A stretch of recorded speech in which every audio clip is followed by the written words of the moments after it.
There's something out there waiting for us. And it ain't no man.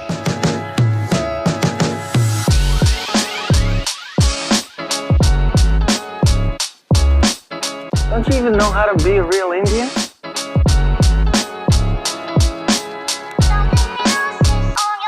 Well, sometimes they have to kill us. They have to kill us. Because they can't break our spirit. Hey everybody, it's Ian. I'm back again for another episode, and today I am talking to Joey Clift. Joey is many things. Joey is a comedian, he's a writer, he's a overall very funny person. I love, and it seems to be a podcast guest should be added to his like career, because he's constantly making the tours on different podcasts, and I'm very thankful to have Joey on my show. And Joey also invited me to the launch party for Spirit Rangers Season 1. And so that was fantastic. That was a great experience, which I'm sure we'll get to at some point. But thank you so much for coming on, Joey. Oh, yeah, and thanks so much for having me. Yeah, I feel like frequent podcast guest is definitely something I've been thinking about putting in my bio. People ask, and I just say yes. But this is a show that I've been a fan of all the work that you've been doing for a while, and I'm like, appreciate that. You're an ask that was the easiest yes in the world. So I'm very excited to do this show. And I guess let's get started about rate your favorite entrees that were passed out at the Spirit Rangers premiere. Oh gosh. I can't even remember what we ate. I remember the drinks. I remember the disintegrating Spirit Rangers little coaster. Yeah, I feel like I forget the name of the place. We got like a really great native caterer who's based out of the Bay Area, and I think that there was some sort of like meatball slider kind of thing that was really good. Yeah. But yeah, thanks for flying out for that. Yeah, no, that was great. I had so much fun. I met Tasma Chavez, I met Janice Schmeeding, I met total name drop, and I met Koryaka Kilcher, and I'm just like, what is happening? Like, this is insane. So thank you so much for that. Oh, for sure. Well, that's a really cool thing about, I think, Native Hollywood is it's in kind of the greater Native entertainment industry is that we're really small and well connected. So there's maybe I would say 500 or so Native folks working in the entertainment industry. It feels like it's about that number. And Tasba didn't work on Spirit Rangers, but she just came to the premiere to support. Right. So I think that that's something that a lot of us are doing for each other's projects, even if we didn't work directly on the project. And it was just a great night of supporting the show for sure, but also supporting where we're at in Native Hollywood and Native representation and all these cool shows and things existing. I think that's the really most. It's so funny. The Indian country is small, no matter what. The profession it is, and I really or occupation, and I think that was the most evident thing. Is even though I was the outsider, I wasn't plugged in the sense that I didn't work with any of you all, but it was very clear that you all knew each other or knew someone that they were very close with, and so everyone just meshed really well. And it was real easy for me to jump in and talk to everybody. And it just felt, I don't know, even though I wasn't a writer or involved in any of the show in any capacity, it was just really refreshing to just be around all that representation, knowing hey, this show is going to be on Netflix in a couple of weeks. This is a thing that exists. Yeah. It's not a, it's not a Kickstarter. It's not a concept. This isn't a pitch for, hey, this is what this representation is a Netflix should TV be. show. Netflix is paying for all of us to drink these fancy Spirit Rangers drinks. Yeah. No, that was amazing. And then the performances at the very end, the hoop dancers, it was just great. It was a great tie into the show. And I just I think before we get started too much in the Spirit Rangers, let's have a quick bio of you. We'll do as abbreviated as possible, but real quick, I just want to know why writing? How did you, as a Native person, get into writing? Because I like in your bio, you had learned, or you really went to college for to be on local TV weather specifically. Because in high school, you said, I didn't see any Native comedians on television, so I didn't think you were quote unquote allowed to work in comedy. So talk about that journey a little bit. So I think that I'm somebody that growing up, I really loved storytelling, but I didn't really see a path to me doing that professionally. I'm the sort of person that in my like when I was in college, like my English 101 essays, I would pack them full of jokes, and then my English teacher would write like ha ha ha in the margins, and then ha ha ha B minus or something, you know. And I think that I was always, whenever I would get like a class presentation or something like that, I was always like marginally excited about whatever the topic was, but I was very excited just even get in front of my fellow classmates and like crack jokes while doing a book report about Great Expectations or whatever. Yeah. And I think that that's something that sort of carried on into feeling like, oh, I like making people laugh, I like telling stories. I don't think that that's something that I could do like, professionally in the entertainment industry or whatever. But the version of that felt attainable to me was, like you mentioned, being like a small market TV weather guy, because they, get to crack jokes and have weird personalities. It just felt like a realistic way for me to kind of, get paid to make people laugh. And I went to Washington State University for it, the Edward R. Murrow College of Communication, which sounds way too impressive for me. And, really dove into that world with both feet. And while I was doing that, I did a lot of college TV. I, did kind of stand up around, Seattle and around Pullman, which is where I went to college. Okay. Just with the attitude that all of this was going to help me in my future career reporting the weather in a small town. And while I was doing this, a college TV show that I wrote, produced, and co-starred in ended up winning a big national college comedy award, beating out, a ton of like Ivy League schools and stuff like that. And I remember like holding this trophy and thinking to myself, like, oh, wow, this is going to look great on my like news desk in Post Falls, Idaho or whatever. And then my professors hadn't pulled me clicked yet. aside. Yeah. They literally took like my professors had to pull me aside and say like, hey, you could work in local news, but like your ceiling is probably higher working in comedy. And I feel like when I was nearing my end of being at Washington State University, I had like probably a half dozen of like those kinds of experiences, people kind of pulling me aside and saying like, hey, it's clear that comedy is the thing that you really want to do. And after getting a lot of those kinds of just positive encouragements from professors and friends and Absolutely. stuff like that, I moved to LA in 2010 and haven't looked back. It's all she wrote. Yep. That's awesome. Well, we're so happy for those people to talk some sense into you. It sounds like if you were left to your own devices, you'd be reporting on the local news somewhere. Yeah, I feel like if I was left to my own devices, I would probably be like the wacky weather guy in like some small market like Minnesota TV station, and I would probably host all the local events in the town, and I'd probably think like, and people would be like, you should try stand up, and I'd be like, nah, that's not for me, yeah. Occasionally go viral for something. Yeah. Regionally viral, I should say. Yeah. It's like I would be, look, whenever I would walk into a Denny's in Post Falls, Idaho, everybody would be like, hey, that's the weather guy, Joey Clift. And I'd be like, it sure is. You'd probably be something like Joey C. Or JC. Yeah, Joey C. Yeah, there you go. Or I'd be like Joey Thunder or something. Joey Thunder. Oh gosh, I love it. Well, now that we got the bio and got to know a little bit of who you are and how you got here, let's talk about Spirit Rangers. Spirit Rangers is an animated kids television show, and it's the first of its kind. Please correct me if I'm wrong. Where you have native writers, native content creators, the showrunners native, there are native actors. I've never seen anything like this. So yeah, when you have something that is completely brand new and you're pioneering, what I can't imagine how many scripts and things have died on the vine getting up to this, other ideas, but it's so bold to go all in on animation. Can you talk to me about why animation and how this came about? Yeah, Spirit Rangers is I like to think of it as the first like truly native created kid show, pretty much from top to bottom. The creator showrunner Chris Valencia is a member of the Shumash tribe. It had an all native writers room, which I was a writer on it. Native, actors playing native characters.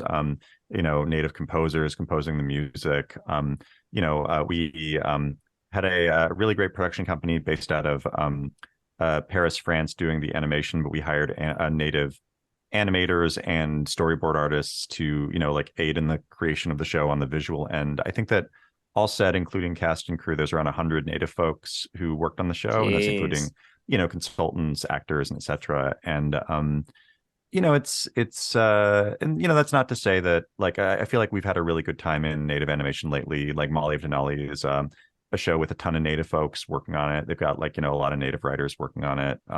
So I think that we are in a fortunate position in animation, but Spirit Rangers was the first one specifically created by a native person.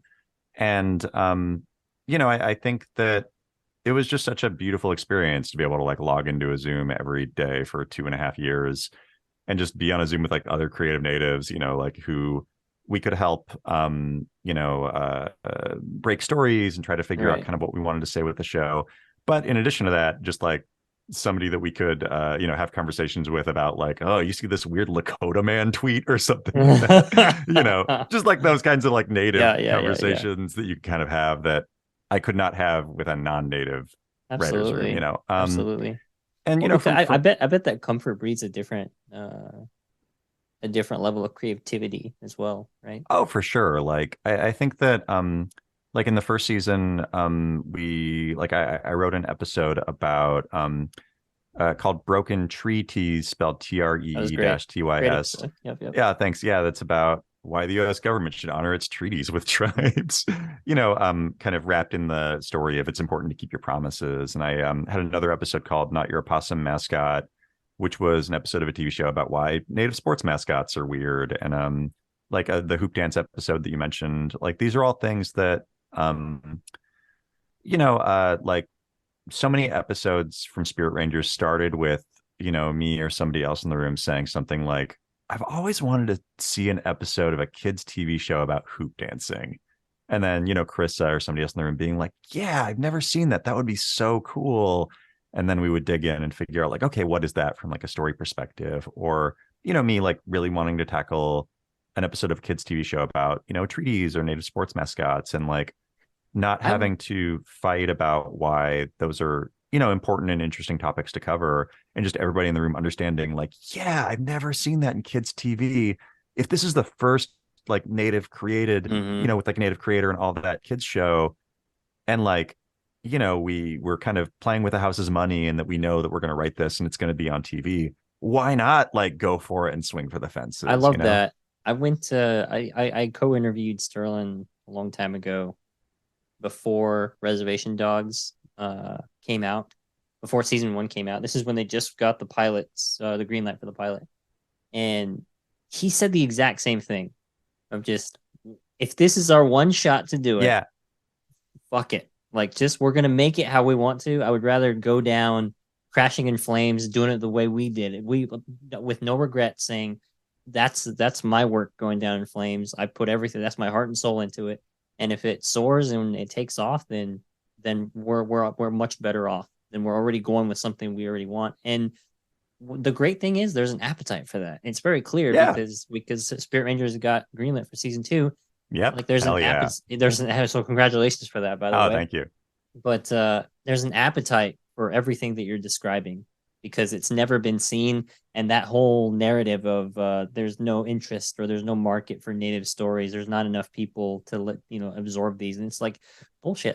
We haven't had our stories told, like the truth, and so there's a hunger out there by natives, of course, but also for non-native people, because I think there's a desire to be told, like, hey, what really is going on with these people, and what are they really like, and what are they really capable of?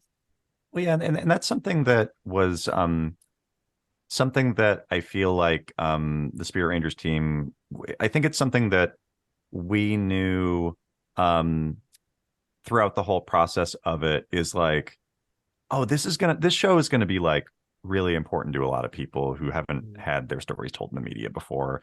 And I think that that's something that was really interesting to see Netflix kind of come to realize those things. It's like, to them, it's just they were excited about the premise. They were excited about working with Chris Valencia of the show.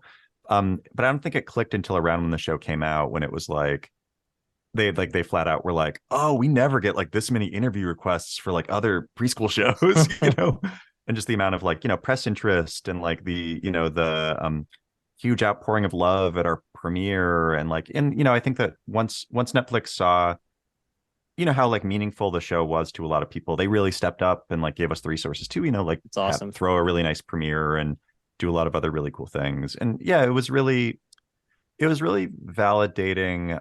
Like I remember we I had my short film that we're going to talk about a little bit later screening at Santa Fe Indian Market for the Native Cinema Showcase that the Smithsonian Museum of the American Indian puts on. And so I was, just going to be in, Indian Market in August of last year. And I, as with a lot of these things, went with Spirit Rangers. I like, told the Spirit Rangers writers room, and everybody was like, we want to go too. So like it just kind of turned into a Spirit Rangers trip where we just all kind of flew ourselves to Santa Fe for this. That's amazing. And we figured, oh, since we're in Santa Fe and the show's coming out in a few months, let's take a field trip. I love that. Like take a field trip, but let's also see if we can get Netflix to print out, like some sort of swag that we can give away. So we had them make these really cool hand fans with the kids in their hoop dance regalia. And we just, like literally the creator of Spirit Rangers was going up to people at Santa Fe and just passing out Spirit Rangers hand fans to, families and kids and stuff. And there were so many beautiful moments of like us handing the fan to like a family, and then like the parents seeing that like, oh, this is a show on Netflix about Native kids, and like bursting into tears because it's like, oh, they've never seen that they never thought that their kid would see like themselves. No, absolutely not. So yeah, the amount of times that we all cried tears of joy in the Spirit Rangers writers room is impossible to calculate. But yeah, so yeah, it's just I feel really lucky to have been able to work on it. But I feel like you had a question that I think we got away from. It's okay. You went to a better point, which is really, I can't imagine the emotion of the writers being there. Like I as a father watching my son watch this, I had that same. Just I can't even describe the emotion, because it's not something that I ever thought I would ever connect with. One, I never thought I would see Native representation to this level, period. But I never thought I would see my kid thinking like, this is his baseline, and this is crazy to me. Like it's only going to get better from here. There's only going to be more content from here. Like for me, it was like Smoke Signals and a few other Powwow Highway. There were just random movies. Or it's like Billy from Predator. We just had these like tiny pieces we had to latch onto that were just like not even fully formed things. They were just moments in time. But now he has like a litany of things that he can choose from that are not only native led, but they're also on camera, I should say, native acted, but it's also behind the camera. I think that's what's most exciting. Is like it's uncharted for me too. And the idea of where it could go. And I'm just thinking of like self-efficacy, self-esteem for Native kids, like what that lack of representation did like for our generation and younger, what that's going to look like for the future is really encouraging. Oh yeah, they're gonna have such big egos. They're gonna be like, they're gonna be so self-confident. I know exactly who I am. They're gonna be way too self-confident. Yeah. So the next generation of native media, we need to really knock all native kids down a bit. Absolutely. Yeah. Nah, kidding. No. But yeah, it is like it was something that was really cool about Spirit Rangers is that the conversation that we had early on was, what is the tribal makeup of this family that the show is kind of based around? Are they from one tribe, or are they multi-tribe? Are they from made-up tribes? Are they from real tribes? And we decided on having it be a mixed tribe family, with the mom being a member of the Shumash tribe, which Chris Valencia is a part of, and the dad being a part of the Cowlitz tribe, which is my tribe. And we sought the permission and blessing of our tribes to do this. I went to my tribe's culture board and tribal council and did proposals, and they voted on it. And really we worked hand in hand with our people to make sure that even going to the point of getting recordings from elders of our tribes of words in our tribe's languages that we could then play for the actors in the show to make sure they pronounced Cowlitz and Samala words correctly. And that's been something that's been so I guess like meaningful and cool for me is like, you know, seeing videos of like, you know, Cowlitz people, members of my tribe, you know, like watching the show with their kids where it's clear their kid is just like in awe that their tribe's name is even being said on Yeah. Netflix. And I think that that's something that we really Yeah, tried it's to, not some I think that part's huge. yeah, Is like, that it's on Netflix. It's not on Tubi. Nothing against yeah. Tubi, but it's not on some like lower level tier app that you have to say like what app is that? Like it's on Netflix. Oh gosh. Like Yeah, that immediately adds like some weight to it. well, and it's to the point that it's like if you watch the full credits on Spirit Rangers, one of the last images in the credits is the Shumash and Cowlitz insignias with special thanks to our tribes for their, you know, involvement in the show. Mm-hmm. And you know, it's just amazing to get to do that. And that's something that we tried to be really cognizant about working on the show is like just saying the names of tribes as much as possible. So when we, you know, introduced Buffalo Spirit in the first season, we definitely say like Buffalo Spirit from the Choctaw Nation, you know, like that kind of thing, with the hope that, you know, like a Choctaw kid sees that and they're like, wow, Yeah. there's like a Choctaw character on the Yeah. show, or, you know, Or like a that. non-native person. I mean, all of this, all of my Yeah, perspective has yeah, just been from a native perspective. But non-native people will watch this and be like, Cowlitz, what is that? yeah. You Like, know, or wait, well, wait, who is that's a weird way to say Cherokee or like whatever, you know, like, Yeah, and then all parents know. Parents watch the kids' TV shows with them, and so I really like that you have a lot of substance in these episodes. With, I mean, broken treaties, talking about mascots, you know, hoop dancing, and you're going the extra mile to do what you just said. You're name dropping other tribal nations as often as you can to let people know these are real people, these are real nations, these are real stories to tell that are individually separate from each other. We're not a monolith. We're not all one thing yeah. under this umbrella of Indigenous Native American.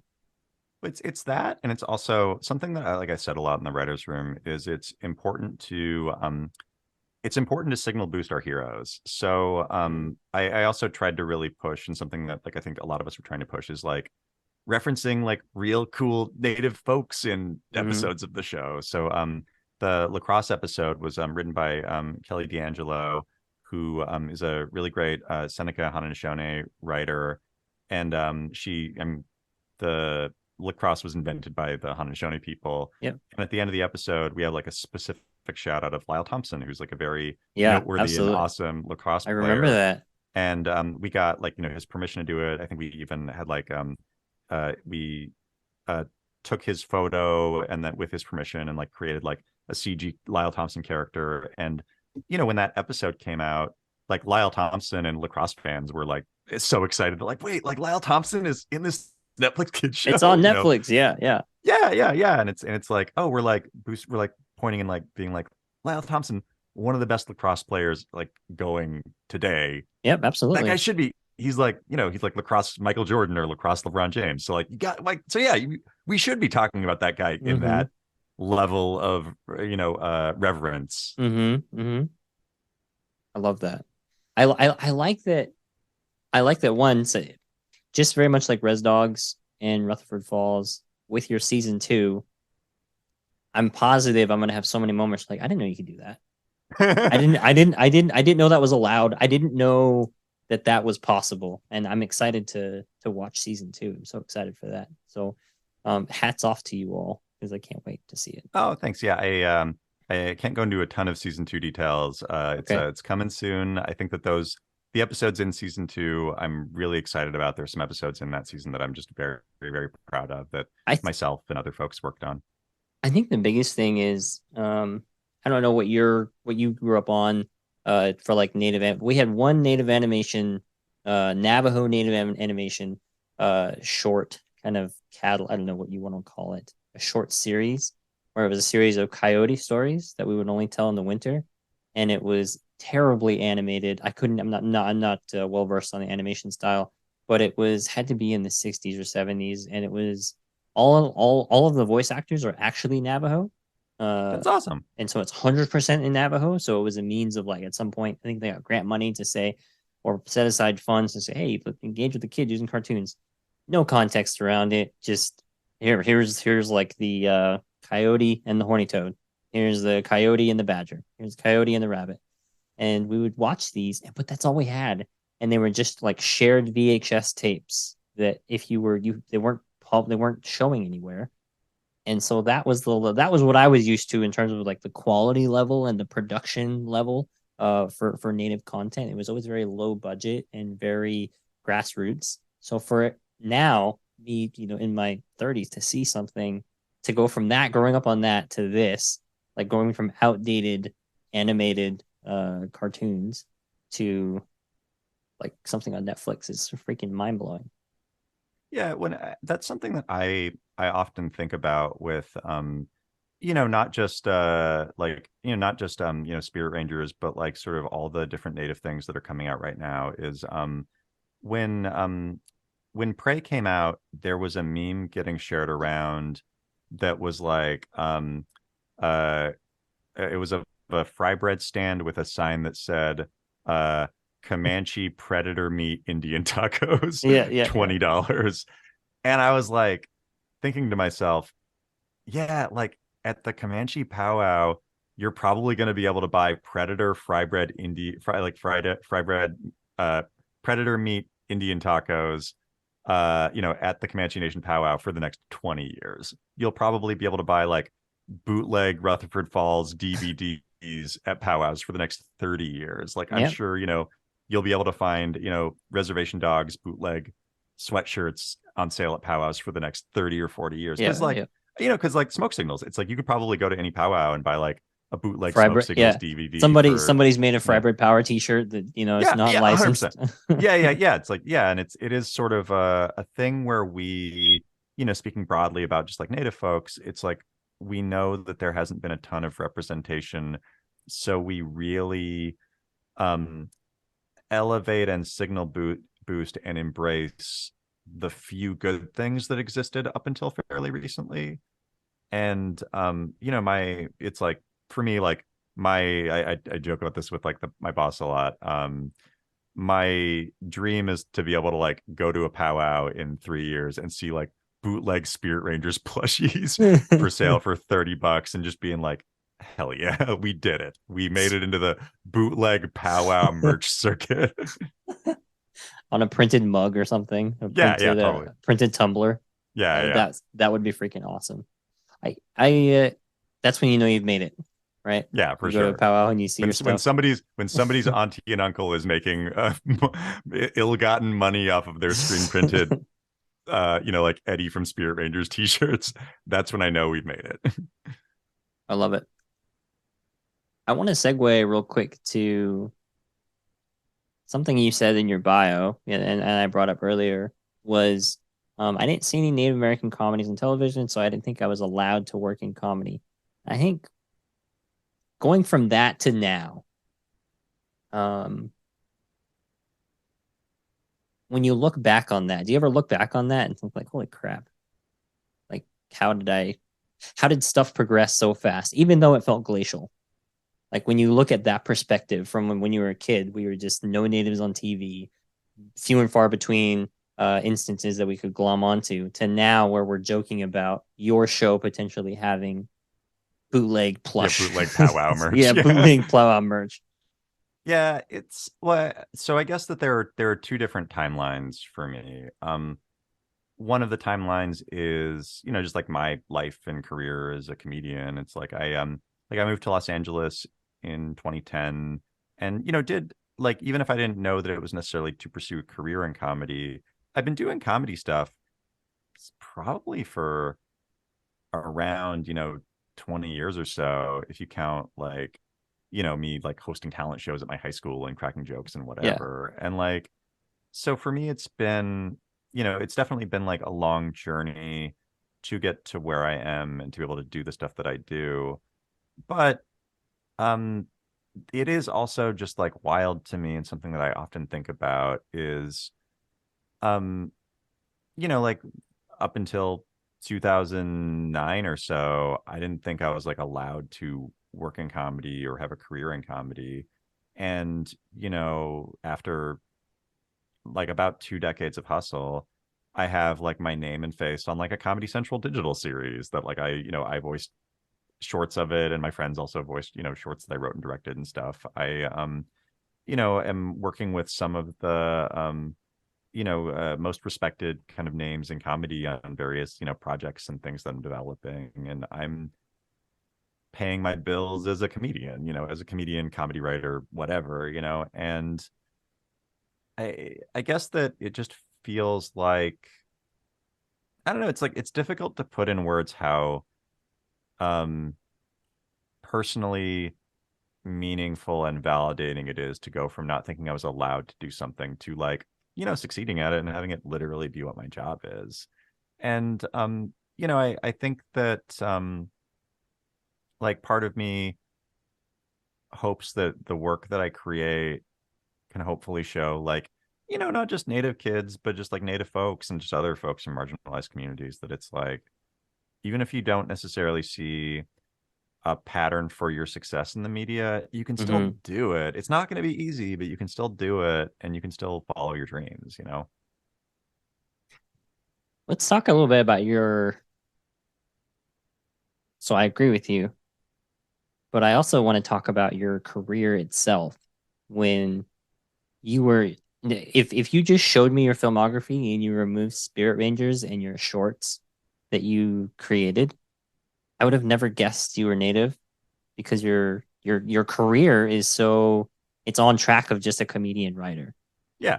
And I think, how did you ever think, I know for me, having worked really in industry where I'm not working with Native people, and I feel like I have those just moments in the workplace of just ignorance that drive me nuts, and I just feel so isolated and alone. Let's have a powwow about this. Yeah, or whatever. Let's have a powwow. Oh gosh, I feel like the low man on the totem pole, all of that crap, Yeah.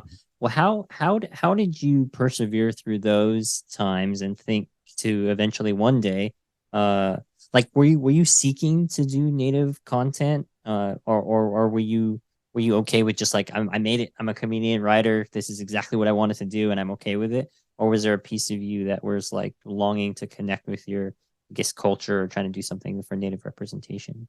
So I guess that I think that I'm somebody that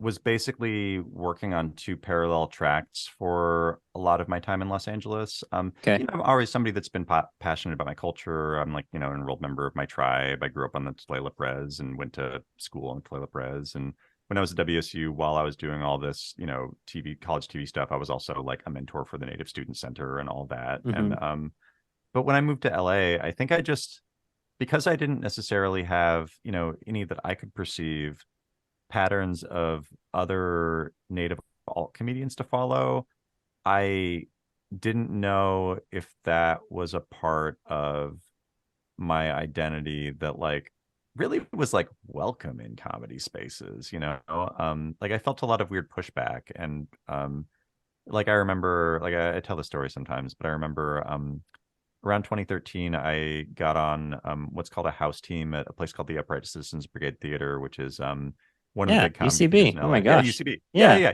Yeah, UCB. Yeah. And I think I'm One the of my only favorite Native... roles, sidebar, but Doug Loves Movies, one of my favorite podcasts. Always. Oh yeah, you used to record at UCB. Yeah. Go ahead. Yeah, so I think I'm the only Native person to ever get on a house team at UCB in Los Angeles. Wow. In their, probably 20-year history as a theater.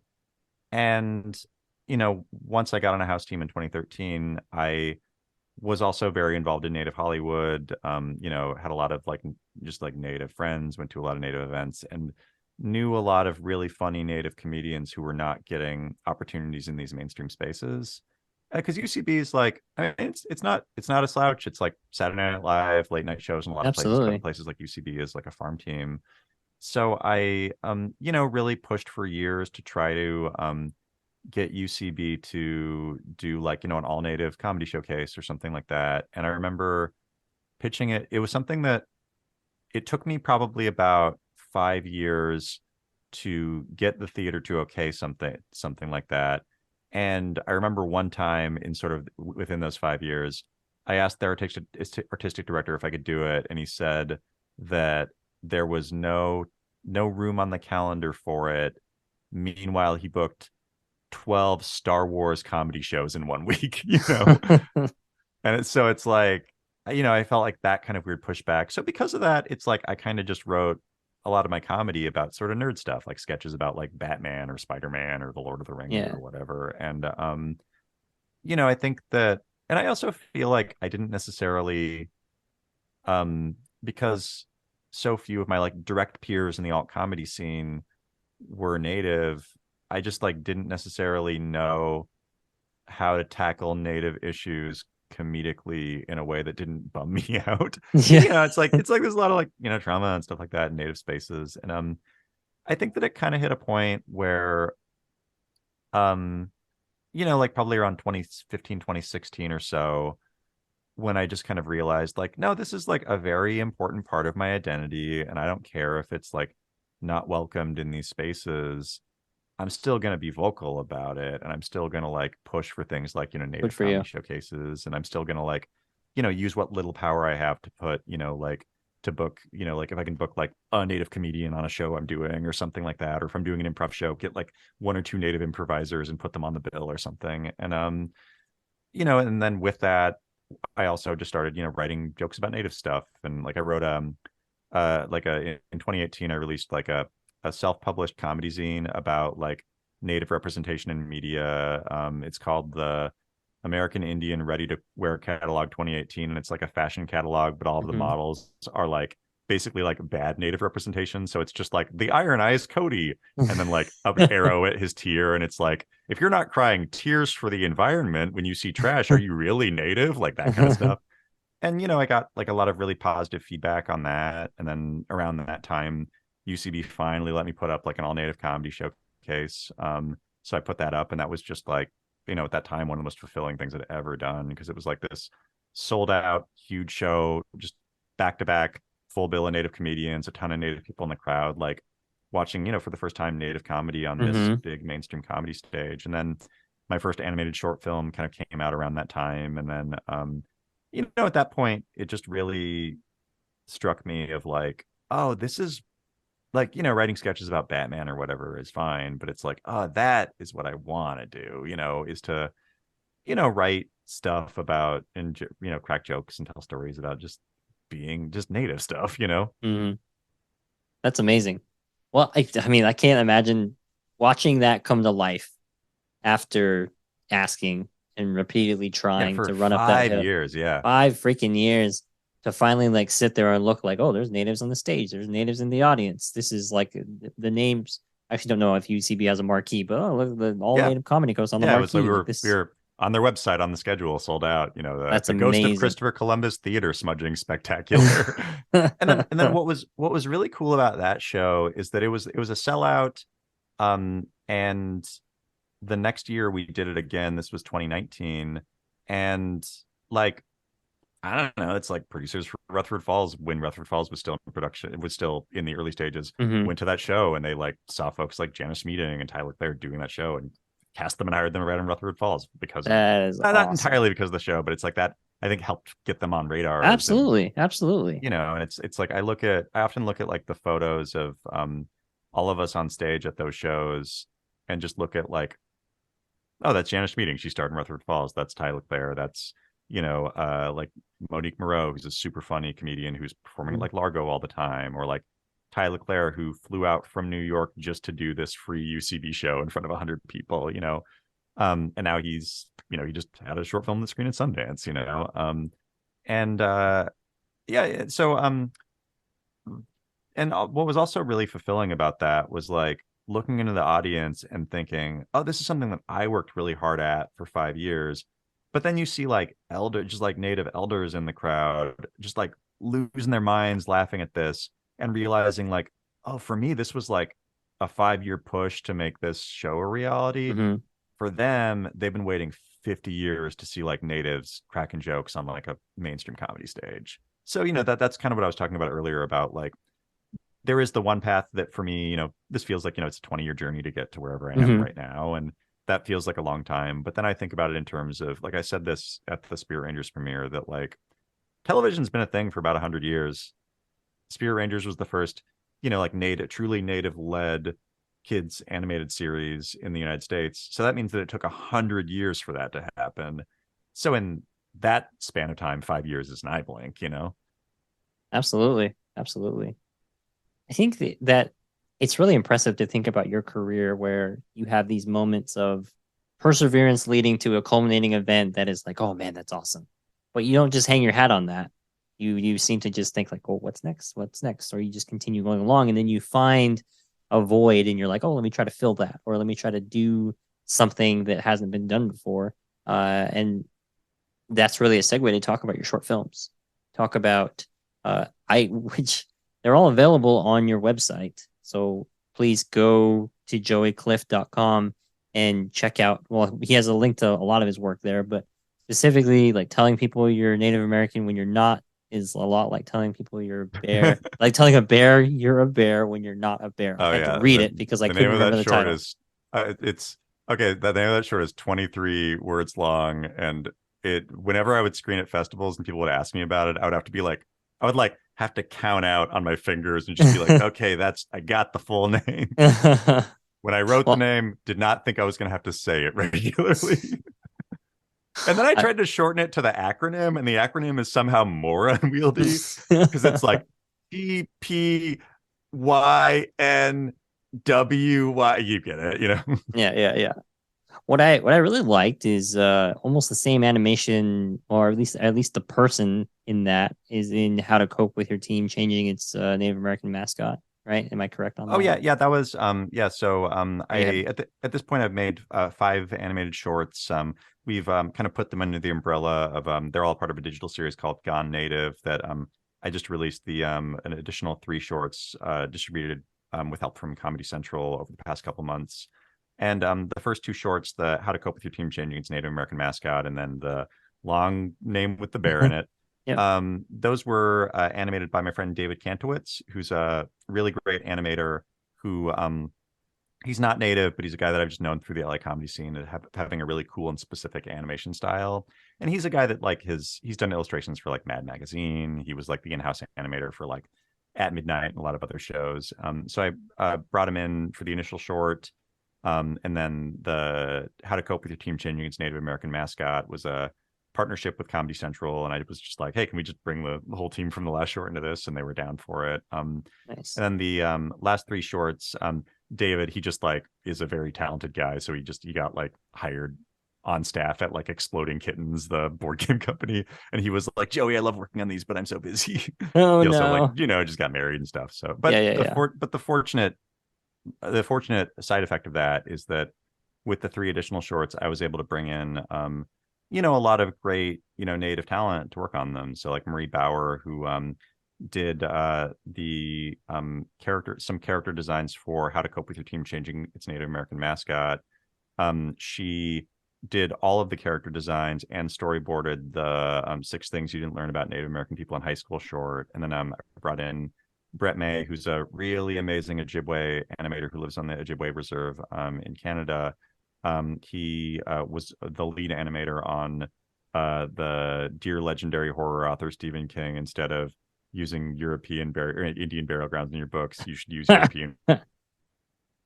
Got it. Cool. Yeah. What was the last thing we talked about? Yeah. So we cut out there for a bit, technical difficulties, but you were mentioning your friend who was working for Exploding Kitten, got too busy with work, and also was getting married.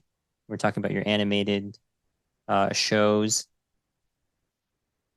Yeah. So your animated shorts, How to Cope with Your Team Changing Its Name Mascot, and telling people you're native when you're not native.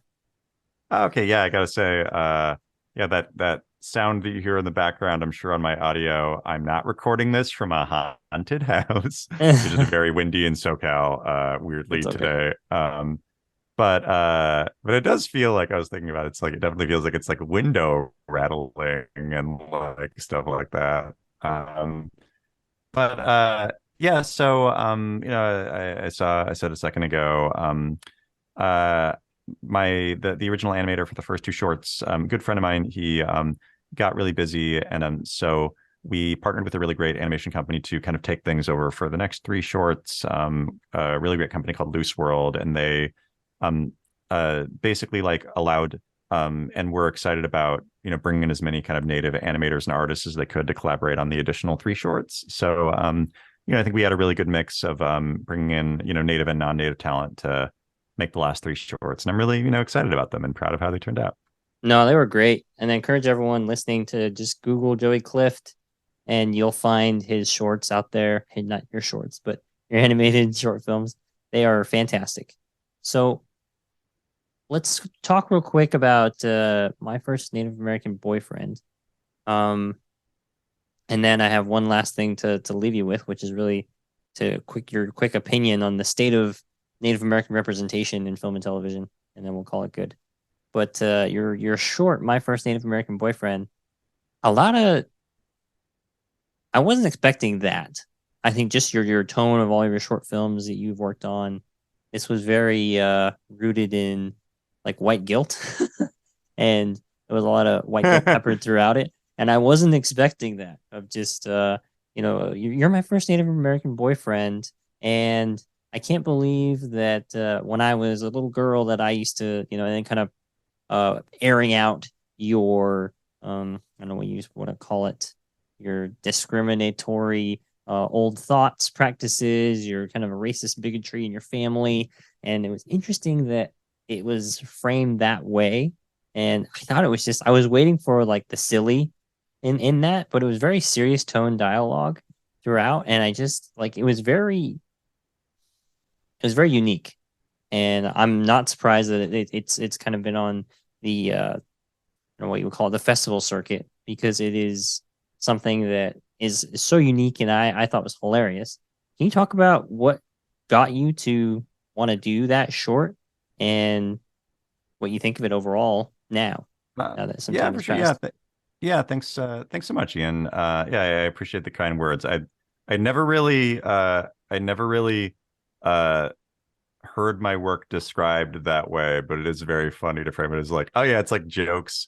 It's like basically making fun of white guilt, kind of a little bit. So My First Native American Boyfriend, the initial inspiration for the short came from I was dating a non-native woman a few years ago who, a few weeks into the relationship, shook me awake at like 3 a.m. on a Saturday with a look of just absolute concern in her eyes. Because she had to tell me that when she was 5 years old, her mom dressed her up like Pocahontas from the Disney movie, and she just had to apologize. Oh my gosh! So, which is verbatim used as dialogue in the short. And of course, my response was like, whatever, it's fine, go back to bed. But I feel like those kinds of situations are not uncommon when dating people who are outside of your community. And so I thought it would be fun to kind of take, a lot of those experiences that I've had and that friends of mine have had, just dating as Native people in the 2020s and kind of put them up into a ball and make fun of them. And, it was my first time writing and directing a live action short. I'd made a ton of animated shorts and things like that up to that point. But this was my first time really working on like a live action short, as a writer and director. And it was such a great experience. Benny Wayne Soley, who stars in it as the titular Native boyfriend, is somebody who is a really talented Lakota actor who kind of was coming up in the UCB scene around 2018, 2019. He's just somebody that I immediately like identified as like just like a funny Native actor that I wanted to kind of boost up and give opportunities to. So I awesome. Definitely wrote this with him in mind to kind of star in it, and he knocked it out of the park. And then we brought in Kylie Brakeman, who's a super funny actress who does a lot of stuff on Twitter and Instagram and TikTok as sort of an influencer content creator. And now she's a writer for the Tonight Show with Jimmy Fallon. So she's no way, her comedy career is going up. That's amazing. And I'm so happy with how it turned out. And something that I was really, really happy about is if you haven't seen it yet, it's revealed one of the last lines in the movie was the non-native girlfriend asking the native guy if he was a werewolf like the natives in the Twilight movies. Yeah. And it's revealed at the end of the short that the reason that she asked all these questions is because she's a werewolf, and she just assumed that the native boyfriend was a werewolf too because he was native. Yeah. And it's like something that's thrown out as just like that was me having 10 different ideas for how to end the short, and pitching that to my the producer Matt Mazzani, who's a super funny guy who I've worked with for a while, and him thinking that was the funniest one, and then me agreeing, and then us spending hours with a makeup artist putting werewolf makeup on Kylie Pickman. That's badass. Someday I'd like to hear the other 9 endings. Oh yeah, I mean, Like I think that they were all some version of. I knew that I wanted to end it with the native guy breaking up with the non-native girl. So I feel like they were all different versions of. I think this that is one a of deal them, breaker. yeah, I think that one of them was just she was like, "Oh yeah, I understand. I really appreciate all of this. Thank you so much for educating me. Anyway, I'm gonna treat you to a nice date watching a Washington D.C. NFL team game, with the unfortunate name at the time." Yeah. And then him being like, that's too far. But then I was kind of figuring like, okay, is that worse than it's like halfway through the short, she's already saying that she's native because she's dating a native guy. So it's like inviting the native guy to a Washington Redskins game felt like the same level of weird. Yeah. So I'm like, oh, I need to go like it needs to be more of a deal breaker than that if he was polite about all this other stuff. So that's how a werewolf got involved. I really like your storytelling because in all of your shorts, one is they're always funny, they're always very funny, but you're also very educational in every single one of your shorts.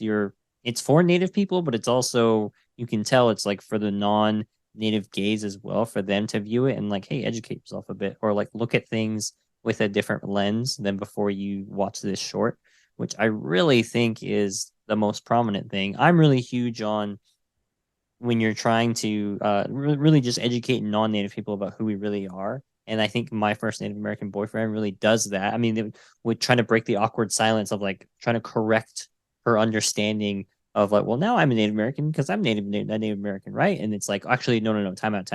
And then kind of going through these explanations of how like the reality of Native people. And I really appreciate that with all of your work. So I hope you continue to do that to a degree, some form of that. But is all that intentional, or what is your thought process when you're putting that together with your work? I mean, ultimately, I'm just trying to write stuff that like I think is funny and that feels like there's some truth to it. I think that those kinds of things are, it's like I think that sometimes I'm doing it with some level of awareness, and then other times I'm just trying to make myself and my friends laugh. A story that I love about the first time that I screened My First Native American Boyfriend, it was at like a backyard comedy show that a few friends of mine were putting on in Hollywood, and the audience was vast majority non-native folks. I think there was me and there was one other native guy in the audience who just kind of happened to be there. And there's a joke in the short about the non-native girlfriend referring to Rihanna as her spirit animal. And the audience laughed really hard at the Pocahontas joke. 100% everybody laughed at it. Yeah. The Rihanna spirit animal joke, half the audience laughed and half the audience got dead quiet. And at first I was thinking like, I guess that joke didn't play. And then my Matt Mazzani, the producer of the short, kind of like tapped me on the shoulder, and he was just like, no, the reason that didn't play is that half the audience just learned that they can't call things their spirit animal and got real guilty. And that was so funny to me. And then and then of course like the other native person in the audience loved it. And it's if I screen my shorts in front of a native audience, I feel like it's the reaction to it is so different than if I screen it to a mixed audience or a non-native audience. Because I feel like native folks, we all kind of we like understand these as tropes and things that we deal with in our lives, or we just absolutely I feel like native folks probably aren't necessarily like learning a lot from my shorts. They're more in a position, I think generally native folks, hopefully that watch my stuff, are like, oh yeah, that is an annoying thing people do. Ha, it's like I'm pointing out a thing that we experience in our lives. And then for a non-native audience, I think it's like a little bit of that, and then a little bit of like, oh, I didn't know that was a weird thing, Yeah, I think that's just my comedic sensibilities or whatever. Sweet, sweet. Well, thank you for sharing that. One last thing. I just want your perspective on where do we go from here? Because we as a collective, when looking at the native representation landscape, because I mean, we have Reservation Dogs out, Rutherford Falls out. Hopefully that gets picked up by somebody. But we have a Spirit Rangers season 2, and on top of that, we have these random appearances of Native people. Like you have the Grey's Anatomy, you have a resident who's Native American on the show, Robert Mesa on this new show Accused. Robert Mesa again is going to be featured in I think the new episode this week. So the future is Robert Mesa, Yeah, basically. yeah. So I think that's really so the future of Robert Mesa. But we also have like Dark Winds, and now The Last of Us. Graham Greene was just is all over Native Twitter being talked about because of the two natives that were in The Last of Us episode 6. I have not watched it yet, but I mean, it's so interesting to me as to like why are we everywhere now, and then where do we go from here? So I'd like your opinion on like what you think of all of that, the abundance of native representation, and where we go from here. Well, I think it's that, and I think that there's even more going on that I'm really appreciating. Like Brian Bahi, who's a super funny Dene comedian, was named one of the new faces at Just for Laughs, which is like a really big comedy festival that like thousands of comedians try to get it, and he was one of 10 or 12 new faces comedians selected to be showcased at Just for Laughs last year. Dash Turner, who's a super funny Native comedian who wrote on season 2 of Rutherford Falls, is now writing on Solar Opposites, which is a show that has nothing to do with Native stuff. You're seeing like a lot of really great Native films premiering at Sundance and doing all this, and specifically with Native comedy work premiering in these places. And I think that I feel like around 2018, 2019, I would every once in a while do a Twitter thread or something that was just like, here are all the cool Native things happening in mainstream media. And that would be, something like, a cool Native actor appearing on something, or the 1491s doing something, or, like Reservation Dogs getting announced, or Rutherford Falls getting announced, or something like that.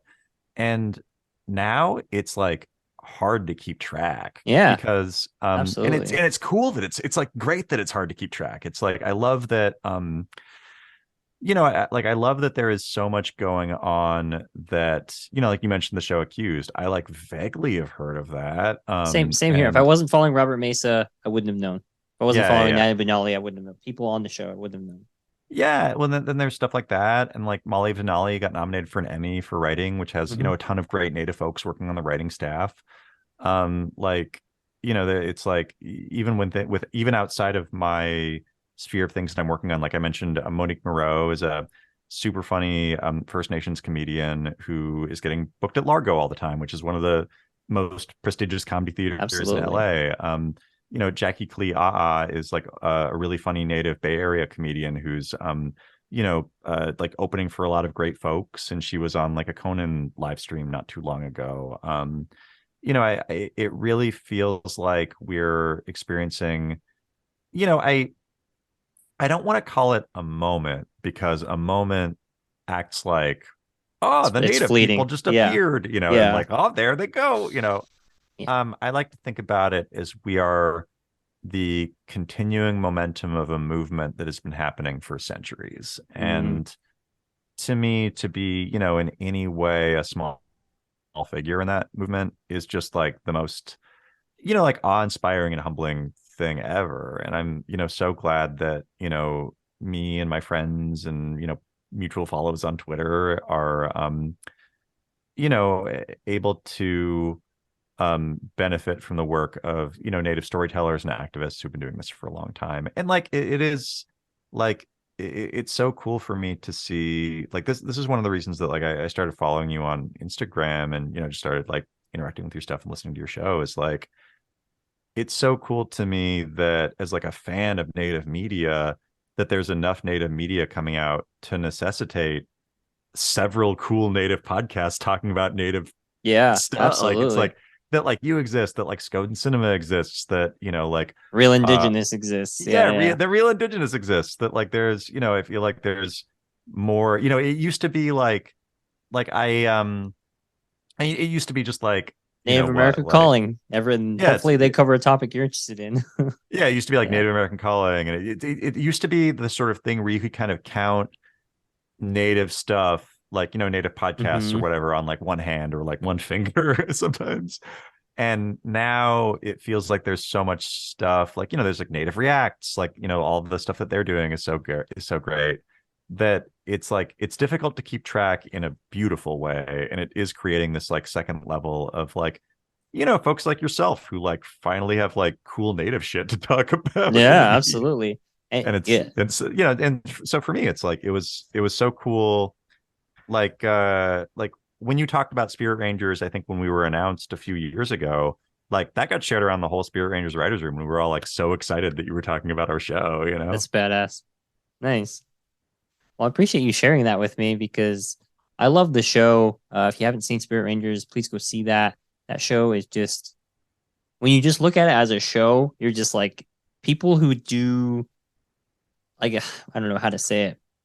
This doesn't feel like a native show. I mean, it's native content. It doesn't feel low budget in any way. If anything, it's just like, geez, what was the budget for this? This is a great freaking show.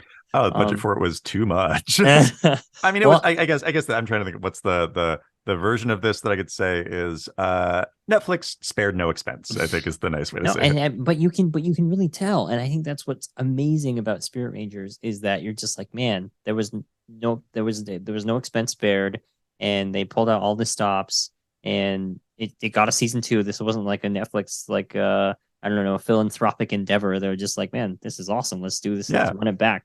And so, thank you for that, by the way, for telling me that you informed the writers' room. But one last thing, I'll close with this and just go to talk about your abundance of native content and how it's beautiful in a way. It's overwhelming at times, but it really is a beautiful overwhelming, because when I first started this show 2 years ago, it's almost 2 years on the dot now.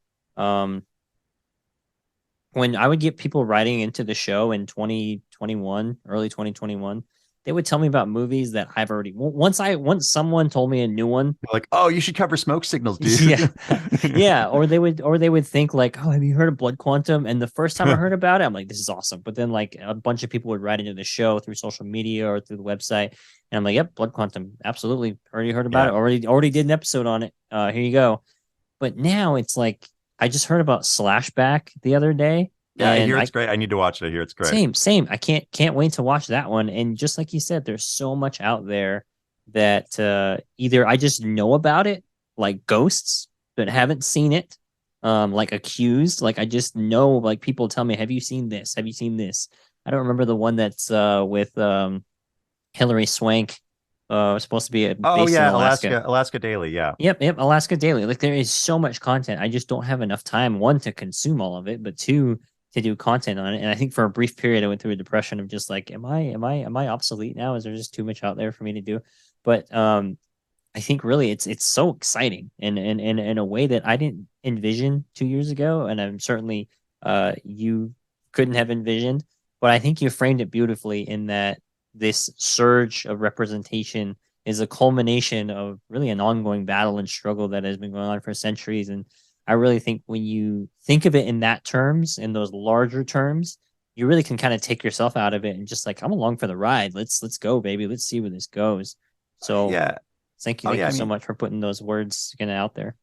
oh Go yeah. ahead. And you were talking earlier about like what I kind of picture the future being, and like I don't know, it's tough to say, but like I hope that at least in my own career that my future involves me working on a lot of other cool shows made by cool native folks. And it's like we say a lot, Reservation Dogs, Rutherford Falls, Spirit Rangers, were the first shows in the history of US television like created by native people, and my hope is that we're not the last, and my hope is that that 5-10 years from now there's 100 native shows, and then that like we have Cowlitz characters and involvement of the Cowlitz tribe and Spirit Rangers. I want every tribe to have a show like that they could like Absolutely. feel a personal connection way to watch. And And and I gotta say, just as somebody who like works within the entertainment industry and is kind of able to like, get a sense of things before they come out and get announced, it's like I think we're gonna get there. I think that there's like, That's awesome. all the people, like myself, I have a ton of, shows in development, various places. I'm sure, all the Rutherford Falls writers are probably working on their own things, Absolutely. I'm sure like, Sterling has how many shows going right now, Yeah, yeah, yeah, yeah.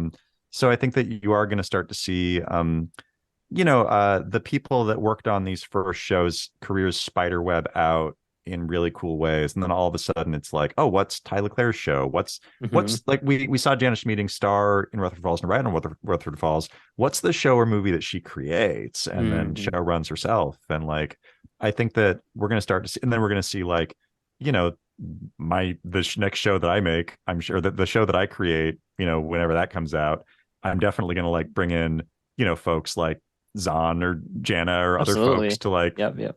voice characters or be in them because they're native folks who are dope but also extremely talented actors. Absolutely. And so that's my hope for the future, and I think and you are seeing it in really cool ways with like Alaska Daily. Like Vera Starbard was one of the writers for Alaska Daily, or is one of the writers for Alaska Daily, and she was one of the main writers on Molly of Denali. So like I think that you're seeing people's careers develop in a really cool and exciting way that shows that these opportunities are not just one-off opportunities. We're building a ton of really great people's careers.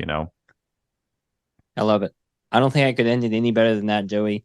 So just Actually, wait. You did have one question that you asked us off mic. You wanted to ask about the Nerdist Tommy Wiseau Joker video. That's probably a good way to end this. that's probably a good funny way to end. So if you haven't seen The Room, just Google that. It's on YouTube. You can watch it. It's The Room, not Room. Do not watch the Brie Larson. I mean, watch the Brie Larson movie. That's a great one, but it's not that one. It's called The Room, directed and written, starring Tommy Wiseau, and they also was a movie called The Disaster Artist, starring James Franco, that came out later about the making of that movie. So if you love The Room, you already knew exactly what it is. It's a cult classic. It is a cult movie at its finest. And Joey, I didn't know this when I was looking at his website.